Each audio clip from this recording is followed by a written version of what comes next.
એક જન્મ પિતા હોય છે, એક વિદ્યા પિતા હોય છે, એક જીવનદાતા પિતા હોય છે, એક પાલક પિતા હોય છે. એમાં નંદ બાબા ભગવાન કૃષ્ણના પાલક પિતા છે. એટલે નંદસ્ત્વાત્મજ ઉત્પન્ને જાતાહલાદો મહામના. નંદ બાબાના ઘરે અતિશય આનંદ થયો. નંદ બાબાએ બ્રાહ્મણોને બોલાવી સુત માગોદને બોલાવી, બંદીજનોને બોલાવી, સ્તુતિ પાઠ કરાવ્યા. થોડી વાંસળી ધીમી કરી દે. ખૂબ સ્તુતિ પાઠ કરાવ્યા. બ્રાહ્મણોને દાન એટલું આપ્યું છે.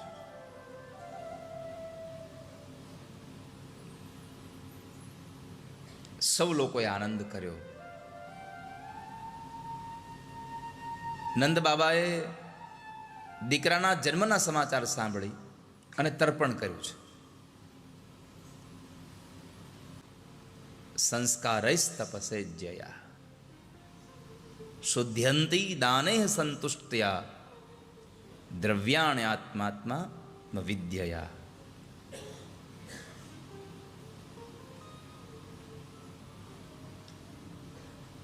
તો નંદ બાબાએ પિતૃનું તર્પણ પણ કર્યું. આખું વ્રજ શણગાર્યું છે. મહોત્સવ ઉજવાયો. ઉત્સવ અને મહોત્સવમાં તફાવત કેટલો? મહોત્સવ હોય ત્યાં 5 વસ્તુઓનો સમન્વય હોય. જે જગ્યાએ એક સાથે 5 વસ્તુ હોય એટલે સમજવું આ મહોત્સવ ઉજવાઈ રહ્યો છે. અહીંયા પેલું જે પણ કઈ કાર્યક્રમ ઉજવાઈ રહ્યો હોય એમાં ભોજન હોય, ખાન પાન ગાન તાન અને દાન, આ 5 વસ્તુ એક સાથે જ્યાં હોય એ મહોત્સવ છે. જમવાનું હોય, ઘણા લોકો જમે નહીં તો કંઈક થોડું ઘણું કંઈક પીવાનું હોય, સાત્વિક, એને પાન કહ્યું. બધા લોકો જ્યારે બેઠા હોય ત્યારે ધીમું ધીમું કોઈ સંગીત ગવાતું હોય એ ગાન થયું. ક્યારેક ક્યારેક કોઈક લોકો એ સંગીતમાં નાચતા હોય તો એ તાન થયું. અને આ બધા જ કર્મના અંતે આવેલા બ્રાહ્મણોને, આવેલા કોઈ મહાપુરુષોને, સંતોને દાન અને દક્ષિણા દેવાતી હોય તો સમજવું આ 5 વસ્તુ એક જગ્યાએ છે. એટલે અહીંયા ઉત્સવ નહીં મહોત્સવ ઉજવાઈ રહ્યો છે. નંદ બાબાના ઘરે જમવાનું પણ હતું, સાત્વિક વસ્તુઓનો પદાર્થ પીવાનો પણ હતો, લોકોનું ગાવાનું પણ હતું, લોકોનું નાચવાનું પણ હતું, અને નંદ બાબાએ અગણિત દાન પણ કર્યું હતું. એટલા માટે નંદ બાબાના ઘરે ભગવાનના જન્મોત્સવનો એ મહોત્સવ ઉજવાતો હતો. તો એ મહોત્સવ જ્યારે ઉજવાઈ રહ્યો હતો, લોકો આનંદ કરી રહ્યા હતા, દાન દઈ રહ્યા હતા. અને અમુક સમય એવો હોય, અમુક સ્થળ એવા હોય, દાન દેવા માટે 3 વસ્તુ યાદ રાખવી. ગીતાજીમાં ભગવાન કહે છે કે 3 વસ્તુ જોઈને પછી દાન કરવું. દેશે કાલે ચ પાત્રે ચ તદ્દાનમ સાત્વિકમ સ્મૃતમ. ભગવાન કહે છે કે દાન દેવા માટે 3 વસ્તુ આવશ્યક છે.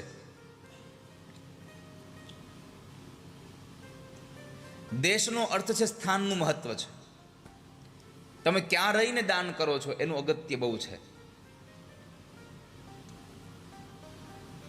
બીજું, દેશે કાલે, કાલ એટલે સમય, કયો સમય છે એ સમયમાં તમને દાન દેવાનું. અને પાત્રતા જોયા વગર કોઈ દિવસ દાન કરવું નહીં. તમને ખબર હોય કે આ માણસ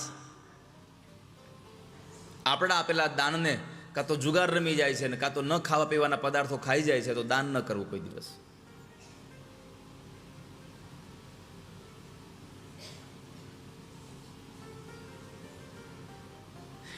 અમે હમણાં બાકે બિહારીને દર્શને ગયા આપણે સ્વામીજી, ત્યારે આપણે પેલા ગ્રંથો લઈને નીકળ્યા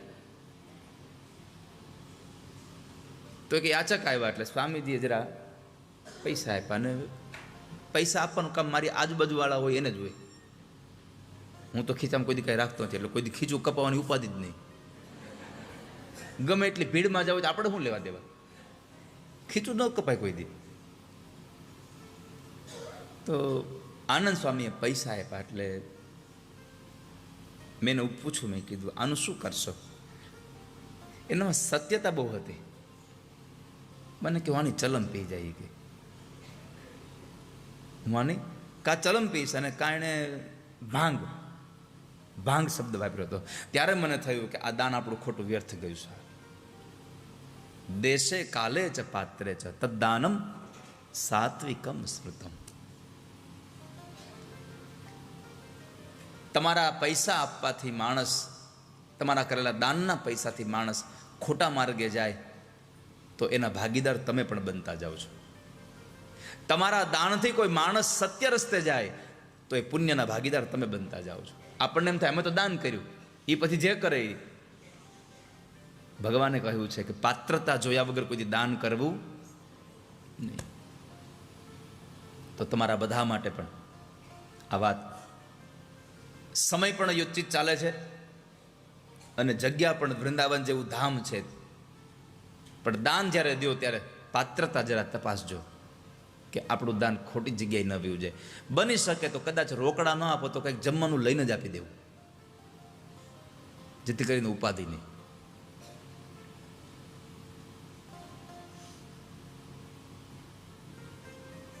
આપણે અહીંયા ત્યાં સમયની અને વ્યક્તિત્વની બહુ મર્યાદાઓ હોય છે.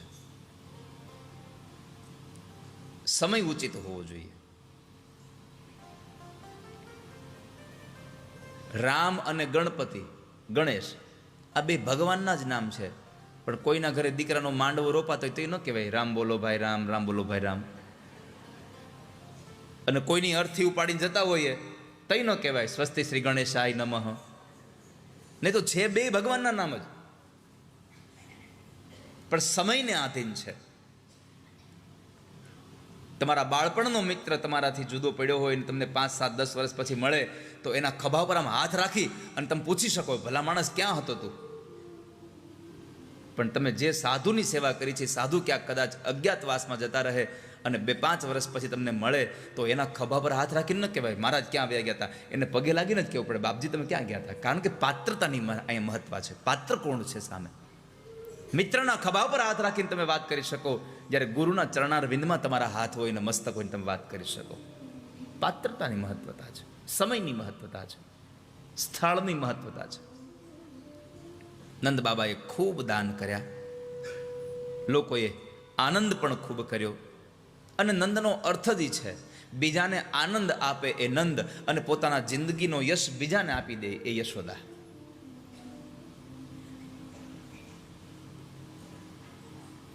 બીજું, દેય ઈ દેવ, રાખે ઈ રાક્ષસ.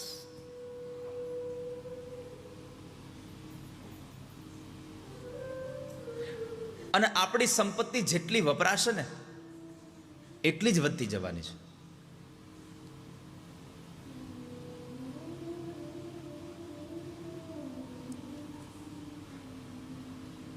માં દેવકીએ ભગવાનને જન્મ આપ્યો, માં યશોદાએ એનું પાલન પોષણ કર્યું અને એ ગોપીઓ એનો પ્રેમ પોતાના હૃદયમાં छिपाવી ગઈ. ગોપી શબ્દ આપણી કાને પડે એટલે આપણામાં એક જ ભાવ જાગે, સ્ત્રી એટલે ગોપી. ના, ગોપીની સરળ વ્યાખ્યા તમને કહી દઉં કે જે પણ જીવાત્મા કનૈયા પ્રત્યેનો પ્રેમ પોતાના હૃદયમાં છુપાવી રાખે એ આ સંસારની ગોપી છે. કૃષ્ણના પ્રેમને छिपाવી રાખે પોતાનામાં. અને પ્રેમ હંમેશા छिपाવા જેવો છે, પ્રેમને જાહેર કર્યા જેવો નથી આ દુનિયામાં. એક પ્રેમ, એક તમારી સંપત્તિ અને તમારી ઉંમર, આ બંને ત્યાં સુધી છુપાવીને રાખવી. જો કે પુરુષોને તો હજી કાંઈ અમારે તો એ કંઈ ઉંમર છુપાવવાની કાંઈ અવસ્થા આવતી જ નથી. એ બધું આ બાજુ હોપ્યું છે.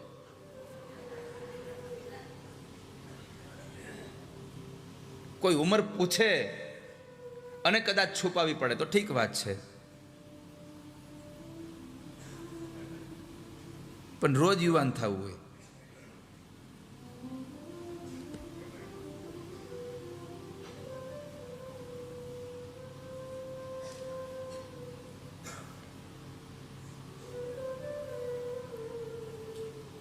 તો પ્રેમને છુપાવી રાખે એ ગોપી છે.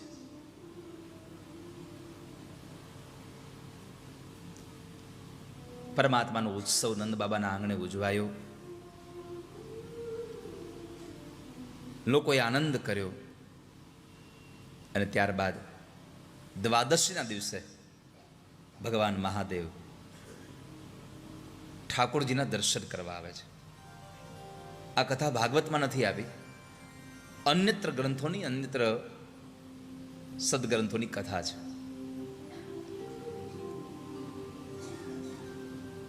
જેમ રામજીના દર્શન કરવા ભગવાન મહાદેવ ગયા હતા, એમ કૃષ્ણના દર્શન કરવા પણ ભગવાન ઠાકોરજી આવ્યા છે.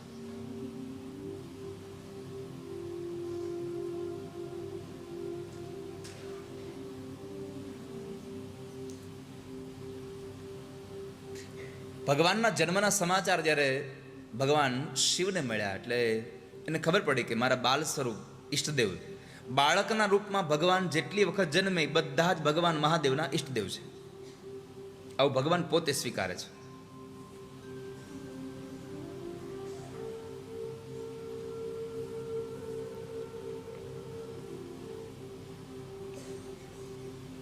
રામચરિતમાનસમાં ભગવાન રામને પ્રણામ કરતા ભગવાન મહાદેવ પોતે બોલ્યા છે, મંગલ ભવન અમંગલ હારી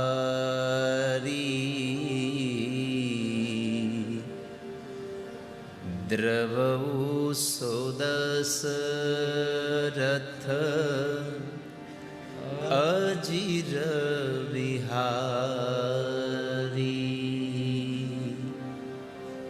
મંગલ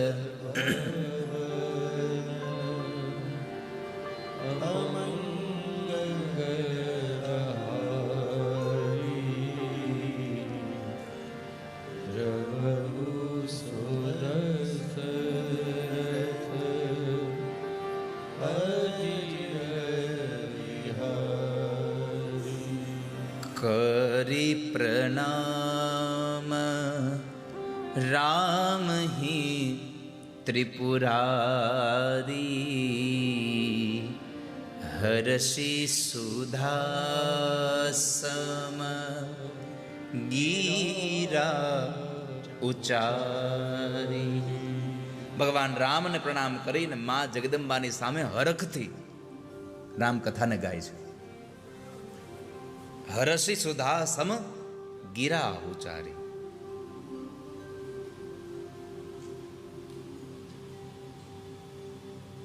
બંદવુ બાલ રૂપ સોઈ રામ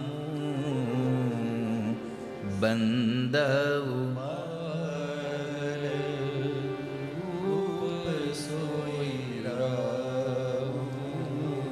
બંદવુ બાલ રૂપ સોઈ રામ બંદવુ બાલ રૂપ સોઈ રામ સબ સિદ્ધિ સુલભ જપત જી સુનામુ સબ સિદ્ધિ સુલભ જપત જી સુનામુ બંદવુ બાલ રૂપ સોઈ રામુ. બાલ સ્વરૂપ પરમાત્મા રામને પણ પ્રણામ કરવા ભગવાન મહાદેવ ગયા હતા, અને અહીંયા ભગવાન શિવ ઠાકોરજીના દર્શન માટે આવ્યા છે.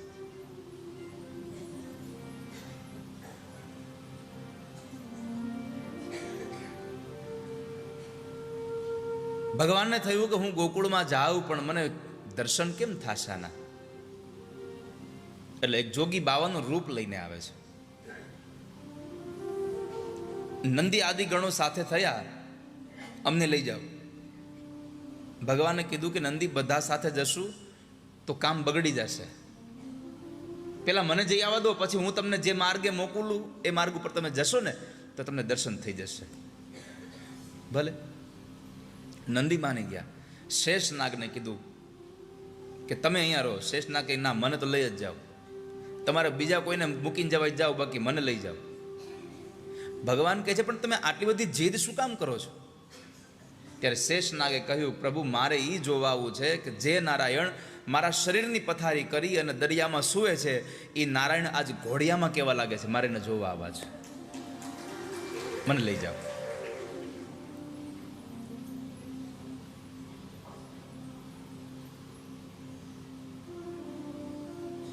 ભગવાન જાય છે.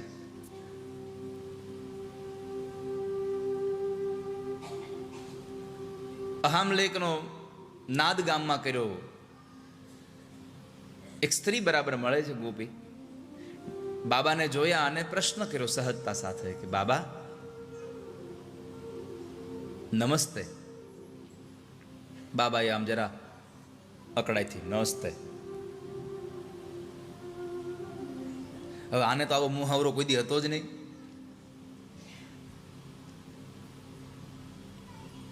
તો ગોપીએ સામે ચાલીને પૂછ્યું કે બાબા,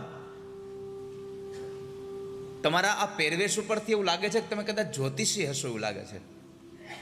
ભગવાનના દિમાગમાં બત્તી જલી ગઈ કે બરાબર છે, હાલ જ્યોતિષી બની જાવ ઘડીક, કદાચ મને જોશ જોવડાવવા લઈ જાય અને મને દર્શન થઈ જાય.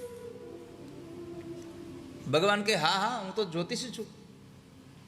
બાબાને પૂછ્યું તમારું નામ શું? તો કે મારું નામ સદાશિવ જ્યોતિષી. અચ્છા, તો બાબા અમારી યશોદામાની ઘરે દીકરાનો જન્મ થયો છે, તમે એના જોશ જોઈ દેહો. ગોપીએ યશોદાને પૂછ્યા વગર કરી દીધું. બોલો, આ ઘટના આપણને એક સંદેશો આપે છે કે ગોપી અને એ યશોદાના પરિવાર વચ્ચે કેટલી આત્મીયતા હશે અને સાથે ગોપીને કેટલો ભરોસો હશે, કદાચ હું આ એના માટે લઈને જઈશ તો યશોદા ઇનકાર નહીં કરે, એનો તિરસ્કાર નહીં કરે. તો બાબાને કીધું કે જશોદામાની ઘરે આવશો? બાબા કહે છે જલ્દી લઈ જા, જે કામ માટે આવ્યો છું એ તો સામેથી આવ્યું, જલ્દી લઈ જાઓ મને. પરંતુ ગોપી બાબાને લઈને જાય છે, આંગણામાં ઊભા રાખે છે. ગોપી અંદર જઈને બૂમા બૂમ કરે છે કે એ યશોદા બહાર આવ, હું કોને લઈને આવી છું? યશોદા માળીએ સીધું જ પેલા આમ હાથ મૂકો, ચૂપ બન, કે મારો છોકરો સૂતો છે, મારો દીકરો સૂતો છે.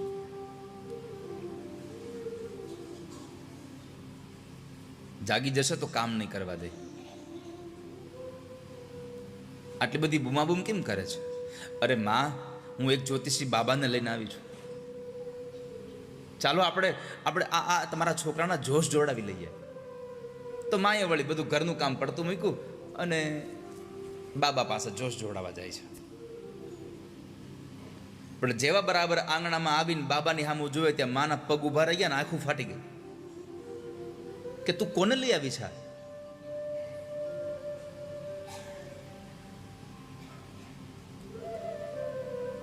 આનું રૂપ તો જો. મારે જોશ નથી જોવડાવવો, મારો છોકરો બી જાય ને જોઈને. આની નજર લાગી ગઈ તો મારા છોકરાને ક્યાં જવું મારે?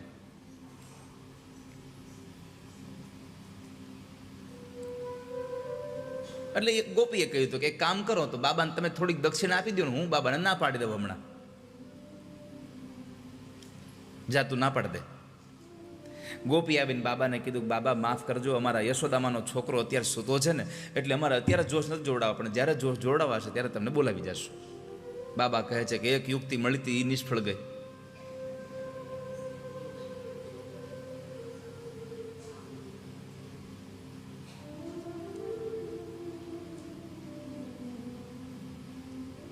માં યશોદાએ સોનનો થાળ ભરી અને બાબાને આપે છે. લ્યો બાબા, આ ભિક્ષા લઈ લ્યો અને તમે તમારી જગ્યાએ વ્યા જાઓ. પણ ભગવાન મહાદેવજીએ કહ્યું કે યશોદા, મારે આ ભિક્ષાને શું કરવી? તમે આટલો હોનનો થાળ ભરીને લઈને આવો બહાર, એમાં કંઈ નવાઈ નથી, કારણ કે તમારા ઘરમાં ખજાનો જ એટલો મોટો છે અને સૌથી મોટો ખજાનો તો હજી ઘોડિયામાં પડ્યો છે. આમાં કંઈ નવાઈ નથી તમારા ઘરમાં. પણ ભગવાન મહાદેવે એક સંદેશો આપણને સૌને સારો આપ્યો છે. ભગવાને કહ્યું કે લાવ, જે કામથી આવ્યો છું કહી દઉં, કારણ કપટ કરવાથી કૃષ્ણ પ્રાપ્ત ન થાય કોઈ દિવસ. જ્યાં કપટ હોય ત્યાં કૃષ્ણ ન હોય.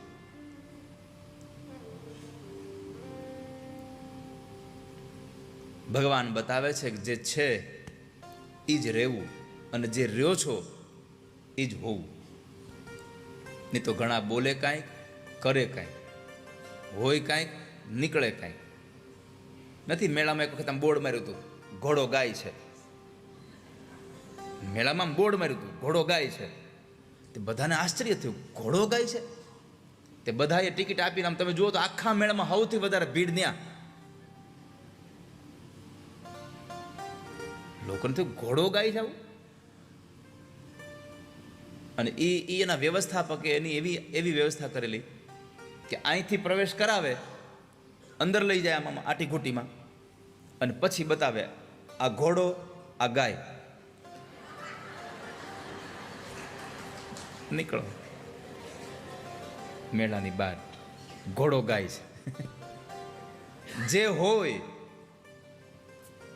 એ રહેવું જોઈએ. ભગવાન મહાદેવે બહુ અત્યંત મોટો ઉપદેશ કર્યો છે. કપટ ન કરીએ કોઈ સાથે ક્યારેય. કપટ કરવાથી કદાચ તમે ધનવાન થઈ જશો, પણ એ ધન તમને શાંતિ નહીં લેવા દે કોઈ દિવસ. એ ધન તમને ક્યારેય સુખ નહીં આપી શકે.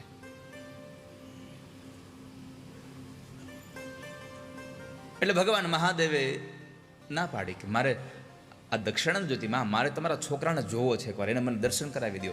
માએ સીધું જ કહી દીધું કે આજે નહીં બને ને કાલે નહીં બને, જાઓ.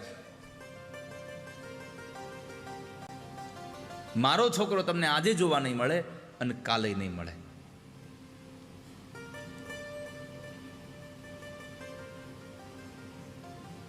તો બાબાએ સામે કીધું કે માં, તો જ્યાં સુધી મને તમારો છોકરો જોવા નહીં મળે ત્યાં સુધી હવે આ બાવો તમારો ઘરનું આંગણું મૂકીને બારોય નહીં જાય.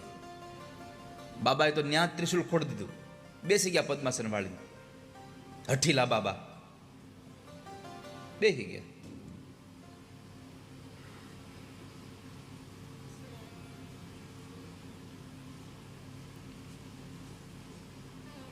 પણ વાલા ભક્તજનો, જ્યારે ભગવાન મહાદેવ પલાઠી વાળીને બેઠા,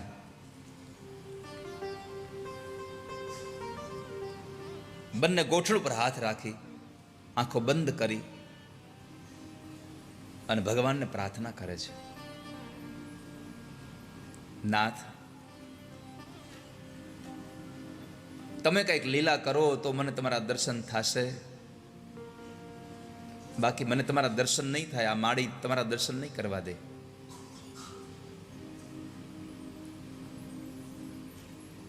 માં યશોદા ભગવાન મહાદેવને ઓળખી નથી શક્યા. આ દુનિયામાં ક્યારેક ક્યારેક કોઈક વ્યક્તિત્વ એવું આવે છે કે જેને તમે ઓળખી ન શકો ક્યારેય. એ વ્યક્તિ તમારી પાસેથી જતું રહે પછી તમને ખબર પડે, ઓહો, આ તો આવું તત્વ હતું. માં યશોદા અને નંદ બાબા ભગવાનને પોતાનો દીકરો જ માનતા હતા, પણ એને ક્યાં ખબર હતી આ બ્રહ્મ છે. કૌન જાને કિસ રૂપ મેં નારાયણ મિલ જાય. ખબર જ નથી કોણ છે આ સંસારમાં.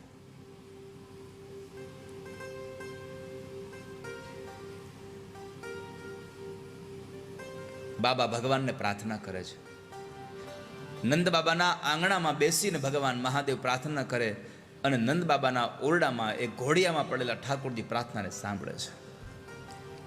કારણ આ દુનિયામાં પરમાત્મા બીજું કંઈ સાંભળે કે ન સાંભળે, તમારી પ્રાર્થના ચોક્કસ સાંભળે છે.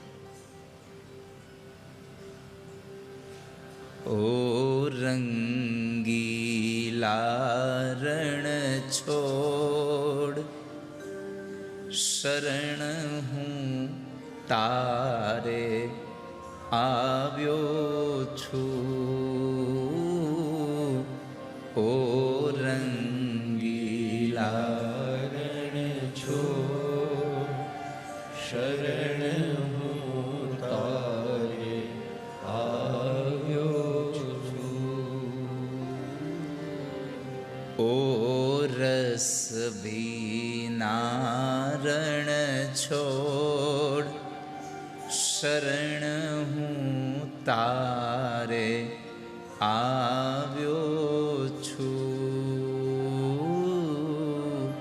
ઓ રસ ભીના રણ છોડ,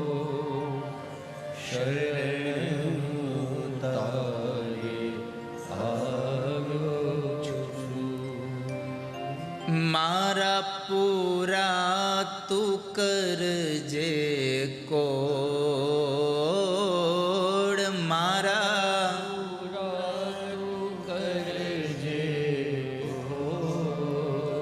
શરણ હું તારે આવ્યો છું, ઓ રંગીલા છો, શરણ હું તારે. આ સંસારમાં જાવું હોય તો ભગવાનના શરણે જાજો, પ્રભુના શરણે જાજો. પ્રાર્થના કરવી છે તો ઠાકોરજીને કરજો, પ્રભુને પ્રાર્થના કરજો. દુઃખ આવે તો ભગવાનને યાદ કરજો.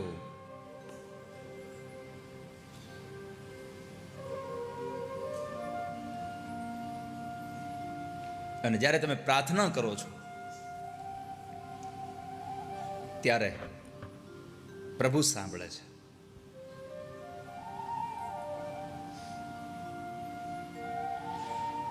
चीटियों के पैर के झांझर भी मेरे खुदा सुनता है. કીડીઓના પગમાં ઝાંઝર હોય એ ભગવાન સાંભળતો હોય તો આપણી પ્રાર્થના ન સાંભળે?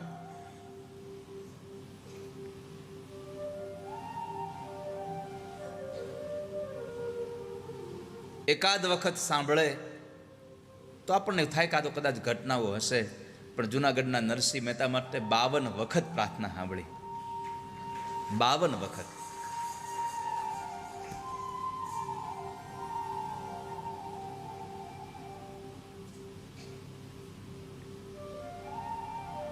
પિતાજીનું શ્રાદ્ધ, શામળિયાના લગ્ન, કુંવરબાઈનું મામેરું અને રા માંડલિકની સભામાં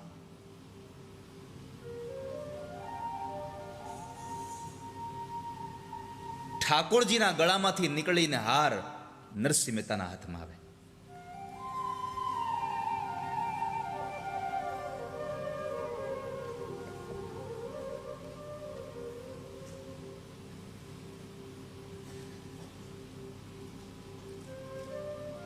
નરસિંહ મહેતા કેટલા ભગવાનના ભક્ત.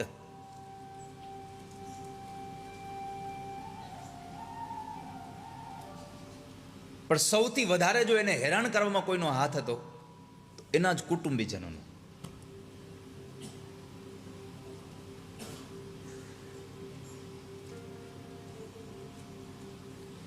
સારંગધર, બંશીધર, અનંતરાય, આ બધાનો હાથ. અને આમ પણ તમે જુઓ તો પથારી ફેરવવામાં સૌથી મોટો હાથ ઘરવાળાનો જોઈએ, કારણ કે એને જ ખબર હોય કે ક્યાં હુવે છે.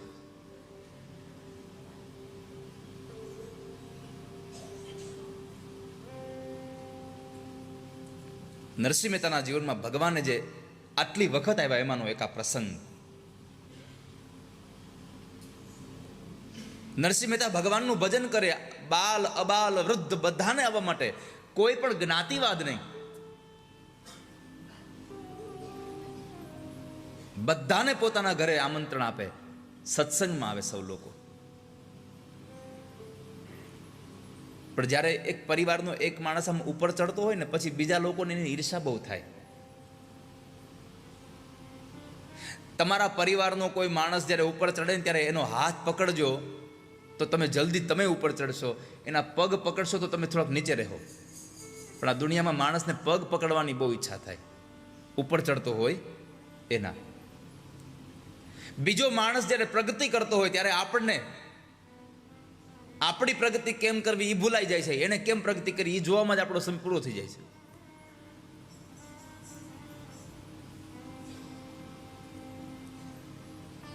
સારંગધર, વંશીધર આ બધા નરસિંહ મહેતાના પરિવારના જ લોકો, પણ જાણે એના દુશ્મનો હોય આવું વર્તન કરે.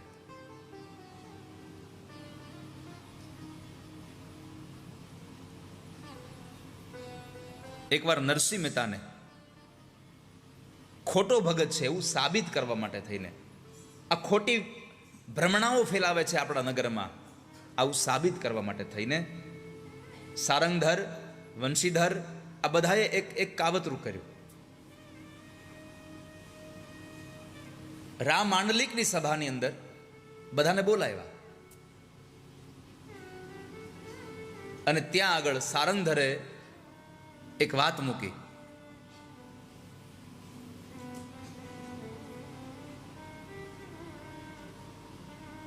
કે આ નરસિંહ મહેતા આપણા ગામની અંદર આ ભક્તિરાજ હોવાના નાતે આપણા ગામની અંદર બહુ બધી અંધશ્રદ્ધાઓ અને બહુ બધો પ્રપંચ ફેલાવે છે. એનામાં જ્ઞાન નથી કાંઈ. નરસિંહ મહેતા જ્ઞાની નથી એને સાબિત કરવા માટે થઈ અને આ સારંગધર જેવા લોકોએ પૈસાની લાલચમાં કેટલાય એવા વિદ્વાનોને લઈ આવ્યા.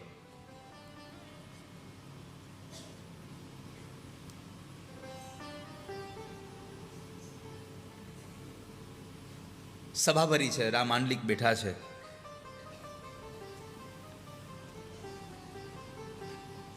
સારંગધર આદિ બધા લોકો નરસિંહ મહેતાના વિરુદ્ધમાં કેટલી બધી ગવાહીઓ આપે છે કે આ નરસિંહરામ ભગત કેટલાય પ્રકારનું ખોટું જૂઠાણું આપણા શહેરમાં ફેલાવે છે, ધર્મશાસ્ત્રથી વિરુદ્ધ કાર્ય કરાવે છે. મહારાજ, ધર્મની વિરુદ્ધમાં જે કાંઈ કામ કરે એને ઉચિત દંડ દેવા માટે તમે મહારાજ નિશ્ચિત છો. તમે દંડ દો એને. તમે અધર્મના આ આચરણ કરનારા માણસને દંડ દઈ અને તમે આ દેશની રક્ષા કરો. એને પોતાની શિકાયત રાજ દરબારમાં રાજાની સામે મૂકી. પણ રાજાએ નરસિંહ મહેતાની ઘણી બધી વાતો સાંભળેલી એટલે રાજાએ સારંગધરને કહ્યું કે सारंगधर मैंने भक्तराज के बारे में बहुत सुना है.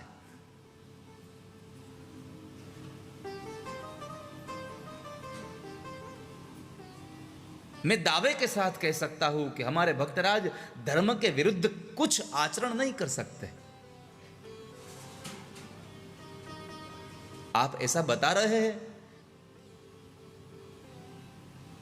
लेकिन मैंने जब तक देखा है कुछ आचरण ऐसा लगा नहीं मुझे. सारंगधरजीए એના વિરુદ્ધમાં બહુ બધી વાતો કરી.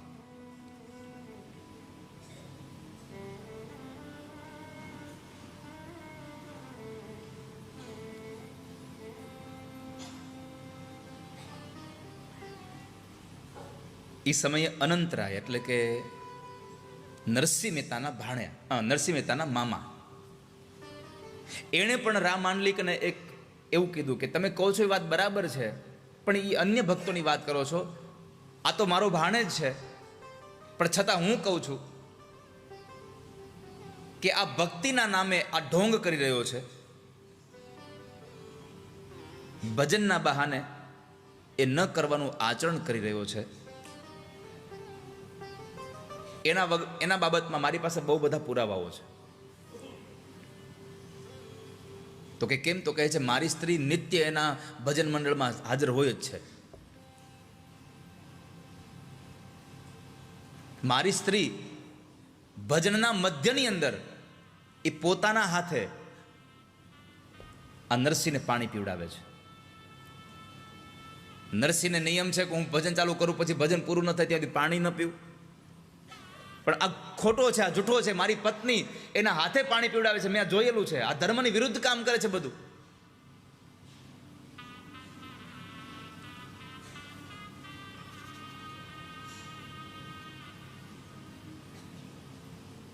બધા એક પછી એક ગવાહીઓ નરસિંહ મહેતાના વિરુદ્ધમાં આપે છે. પણ વાલા ભક્તજનો, મારે આ કથા, આ પ્રસંગ તમને એટલા માટે કહેવો છે કે આખી દુનિયા, મેં ગઈકાલે તમને કહ્યું હતું કે આખી દુનિયા તમારી સામે હોય પણ કૃષ્ણ તમારી સાથે હોય તો દુનિયાની તાકાત નથી કે તમારો વાળ વાંકો કરી શકે સંસારમાં. કૃષ્ણ પર તમને ભરોસો, કૃષ્ણ તમારી સાથે હોવો જોઈએ. અને કૃષ્ણ એક તમારી સામે હોય અને દુનિયા તમારી હારે હોય તો દુનિયાની તાકાત નથી કે કૃષ્ણથી તમને બચાવી શકે. कृष्ण अपने साथ होना चाहिए, कृष्ण पे भरोसा होना चाहिए. નરસિંહ મહેતા બધું જ સાંભળે છે, પણ એક જ વાત છે, જય રાધા માધવ, જય રાધા માધવ, જય રાધા માધવ. સતત ભગવાનના ભજનમાં પડેલા માણસ, સતત ભગવાનને યાદ કર્યા કરે. સુખમાં પણ ભગવાનને યાદ કરશો અને દુઃખમાં પણ ભગવાનને યાદ કરશો. રામ માંડલી કે જ્યારે નરસિંહ મહેતા વિશે સારું બોલ્યા ત્યારે પણ નરસિંહ મહેતાના મોઢામાંથી શબ્દો નીકળતા હતા, જય રાધા માધવ, જય રાધા માધવ. અને સારંગધરજી, વંશીધરજી, અનંતરાય આ બધા જ્યારે એના વિરુદ્ધમાં કોઈ વાતો મૂકતા હતા ત્યારે પણ નરસિંહ મહેતાના મોઢામાંથી શબ્દો નીકળતા હતા, જય રાધા માધવ, જય રાધા માધવ, જય રાધા માધવ. તમે શું માનો છો? આ સંસારમાં ભક્તો ઉપર કષ્ટ નહીં આવ્યા હોય?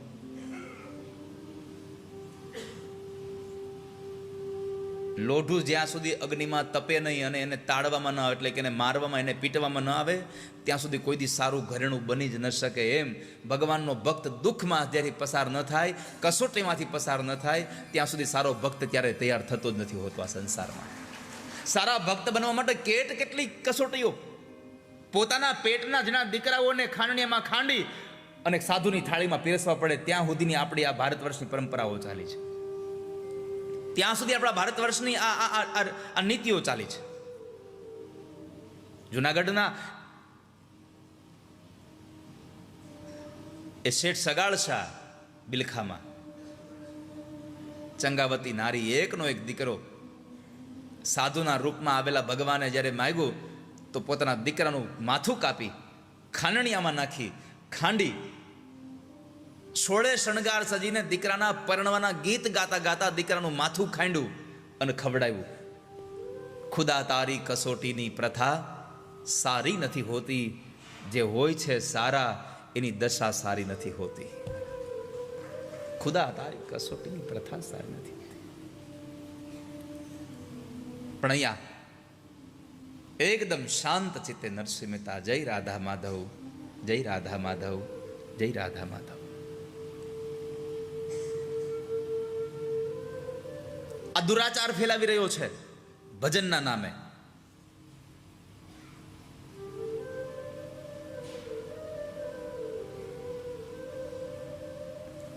નરસિંહ મહેતાએ કહ્યું કે તમે કહો છો કે તમારા પત્ની મારા ઘરે આવે છે અને પછી દુરાચાર થાય છે.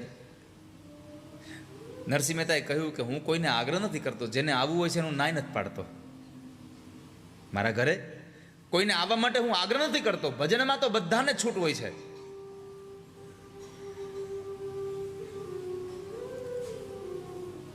કોઈ ભજનમાં આવે, કોઈ સ્ત્રી આવે, કોઈ પુરુષ આવે, એ પોતાની ચેષ્ટા પ્રમાણે કાર્ય કરે, એમાં મને કોઈનો દોષ જોવા નથી મળતો. મારા માટે તો એક જ